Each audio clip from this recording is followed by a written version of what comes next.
Surakarta yang lebih populer dengan sebutan Solo dan Yogyakarta yang bisa disebut Jogja adalah dua daerah berdekatan baik secara geografis, sejarah, dan kultural.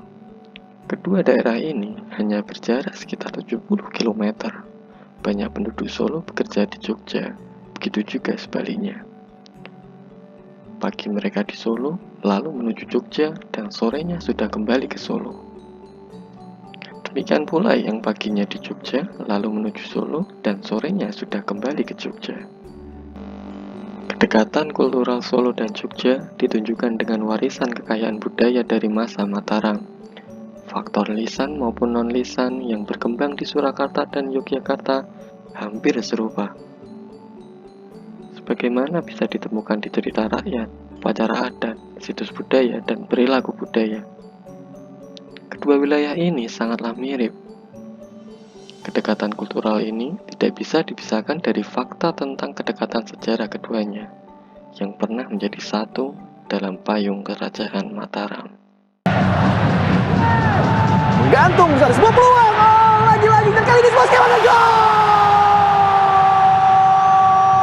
Seperti game plan yang sudah dikatakan Bung Sepe, ini adalah sektor sayap yang begitu berbahaya. Krisna Adidarma, masih Krisna Adidarma, dan kita saksikan. Enggak, oh, gol!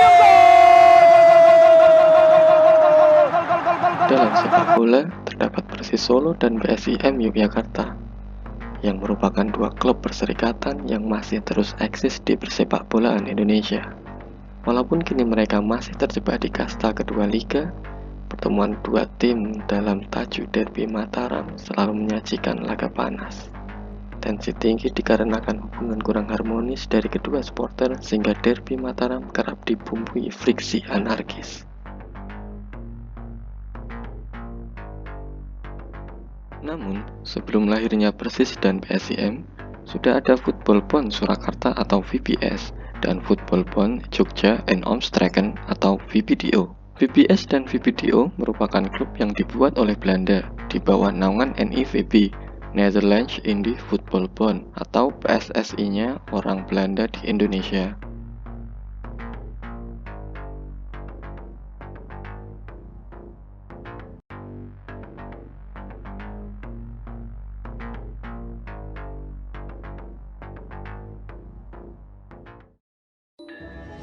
Dalam peresmian Stadion Sriwedari pada Oktober 1933, Persis mengundang saudara mudanya PSIM. Sebuah peristiwa bersejarah yang membuktikan betapa besarnya tekad bangsa Indonesia dalam memajukan persepak bolaan nasional. Sunan Pakubuwono X menyediakan Piala Sunan untuk diperebutkan oleh dua tim pejuang pewaris dinasti Mataram ini. Laga klasik ini juga kerap kali digelar untuk membuka acara-acara adat seperti halnya sekaten. Kedua supporter berdampingan mengeluh-elukan jagoannya masing-masing. Baik kandang maupun tandang, animo positif dalam mendukung klub Bumi Putra semacam ini membuat Belanda kalang kabut. Melihat begitu pesatnya laju sepak bola di Vorstenlanden, NIVB akhirnya harus menjalankan siasat licik untuk menghambat lajunya Persis. Pada tahun 1935, NIVB menantang Persis menggelar laga eksebisi. Namun, menjelang pertandingan digelar, NIVB secara tiba-tiba membatalkan secara sepihak. Padahal pamflet pertandingan telah disebar, tiket telah terjual, dan persiapan pertandingan sudah matang. Pada masa itu, dalam situasi seperti ini, membatalkan pertandingan akan membuat Persis kehilangan simpati dari pendukungnya. Pantang patah arang untuk menggantikan posisi tim NIVB, Persis langsung mengajak tetangga karib sekaligus rekan seperjuangannya, PSIM. PSIM sebenarnya tidak dalam keadaan yang siap tanding kala itu. Namun, didasari rasa solidaritas sebagai sesama kesebelasan Bumi Putra, PSIM pun mau mengiyakan ajakan Persis untuk menggelar laga eksebisi. Ibu Suratin, istri Ketua Umum PSSI kala itu, dan Ibu Sahir, istri Ketua Umum PSIM, dengan sigap langsung belusukan ke pasar untuk mengumpulkan para pemain PSIM yang kala itu sedang bekerja sebagai tukang sate, tukang cukur, dan sebagainya. Bekal makanan dan kostum pemain berhasil disiapkan dengan kilat. Akhirnya, tim PSIM datang ke Solo tepat waktu. Berkat PSIM, reputasi Persis pun terselamatkan. Berbagai aksi heroik dalam medan tempur rumput hijau tadi hanyalah sedikit dari segudang fakta sejarah perihal percintaan Persis dan PSIM. Keduanya adalah rival sengit, namun satu sama lain tetap solid.